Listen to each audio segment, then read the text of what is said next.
Bonjour à toutes et à tous, je suis Amel Gajdan. J'ai le plaisir et le privilège aujourd'hui d'interviewer Monsieur le député Jean-Luc Laglaise. Alors bonjour Monsieur le député. Bonjour. Vous êtes à l'initiative d'une proposition de loi qui fait beaucoup parler sur la dissociation. Donc sur la dissociation de la propriété du bâti et du terrain. Donc ce serait un troisième mode de propriété en plus du démembrement et de la pleine propriété. Il y a beaucoup de questions qui sont suscitées. Vous êtes député depuis 2017 de la 2e circonscription de la Haute-Garonne. Vous êtes vous-même investisseur immobilier, donc on aura l'occasion d'en parler.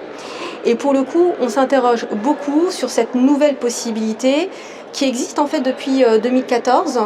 C'est une possibilité qui existe déjà dans le droit français depuis 2014, depuis la loi Allure. Donc c'est une possibilité qui est offerte aujourd'hui aux bailleurs sociaux d'acheter des terrains, de créer ce qu'on appelle un OFS, un organisme foncier solidaire, d'y édifier un immeuble et de vendre uniquement les appartements à des accédants sociaux à la propriété sous plafond de ressources, en contrepartie d'un bail, d'une redevance en fait entre cet acquéreur et le propriétaire du foncier. Donc un bail de quelques euros par mois et par mètre carré, entre 1 et 2 euros. L'intérêt, c'est que l'acquisition se fait à 30 à 40% moins cher, puisque, en gros, le prix du foncier dans le prix d'un logement, dans les zones tendues en tout cas, représente entre 30 et 50% du prix global de l'appartement. Donc l'idée, c'est de permettre à des gens qui aujourd'hui ne peuvent plus accéder à la propriété en ville, mais de pouvoir revenir accéder à la propriété dans ces zones tendues. Mais ce qui est créé par la loi Allure ne s'intéresse que à des personnes sous conditions de ressources. Tous les Français moyens qui dépassent ces conditions de ressources ne peuvent pas en bénéficier.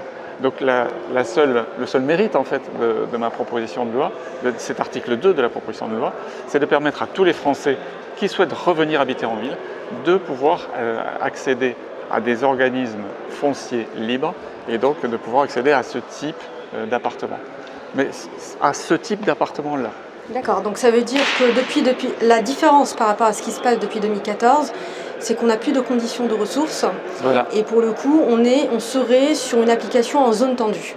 Nous sommes en application en zone tendue, effectivement, dans les communes qui décideront d'utiliser ce mécanisme et uniquement sur les immeubles qu'elles vont décider de construire dans des terrains particuliers. D'accord.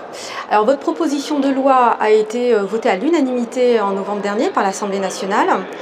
En termes de calendrier, c'est un texte qui va passer devant le Sénat en avril prochain et qui devrait repasser en deuxième lecture en automne prochain. À l'automne prochain. Voilà, c'est ce qu'on appelle la navette législative, il me semble. La navette parlementaire, tout à fait. La navette parlementaire. Et pour le coup, il y a énormément de questions qui sont suscitées par les investisseurs immobiliers, puisque pour le coup, est-ce qu'il ne va pas y avoir des changements pour nous dans notre manière de faire? Donc je me permets pour le coup de vous les donner, ces questions. Pour les investisseurs immobiliers, ça ne va à rien changer, parce que cette ouverture que je propose à tous les Français, c'est pour qu'eux-mêmes puissent avoir leur résidence principale en zone tendue. Ce n'est pas un dispositif qui a vocation à intéresser les investisseurs immobiliers. D'accord. Donc, alors, maintenant concrètement... Par contre, oui. dans le rapport que j'ai remis au Premier ministre et qui comporte 50 propositions, il y en a beaucoup, et notamment de nature fiscale, qui intéressent les investisseurs immobiliers. Oui, et ces propositions-là, je suis en train de les travailler avec le Premier ministre et ses services à Matignon, de manière à intégrer le maximum pour la prochaine loi de finances pour 2021. Alors, est-ce que cette proposition de loi, aujourd'hui c'est une proposition de loi, et demain très fortement possible que ça soit une loi, est-ce qu'au final, il ne risque pas d'y avoir une extension par rapport à la géographie? C'est-à-dire, aujourd'hui c'est applicable, ce serait applicable en zone tendue.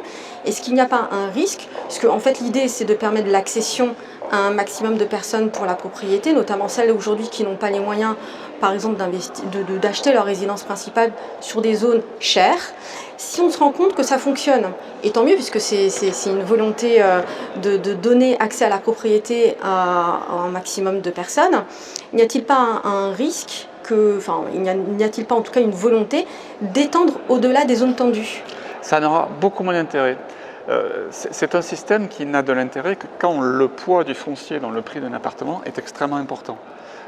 Aujourd'hui, donc dans les zones tendues, ce poids est entre 30 et 50%, même 58% à Paris. Donc c'est un poids qui est énorme. Si vous allez dans une zone détendue, vous avez le prix du terrain qui va représenter 10-15% du prix de l'appartement. Et donc de dissocier le foncier du bâti et d'y rajouter donc cette redevance de 1 ou 2 euros par mois vers l'organisme propriétaire du terrain n'aura pas franchement d'intérêt.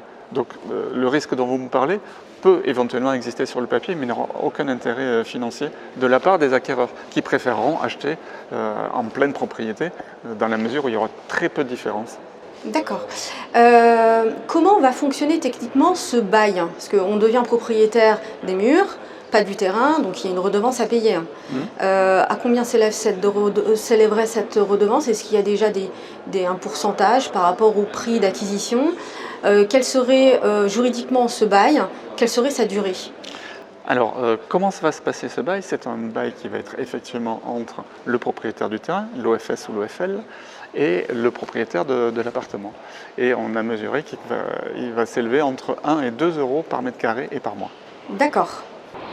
Bonjour à toutes et à tous, c'est Amel Gajdan. Donc j'ai le plaisir de vous retrouver à l'occasion de cette vidéo de conclusion suite à l'interview que j'ai faite de Jean-Luc Laglaise à l'Assemblée nationale.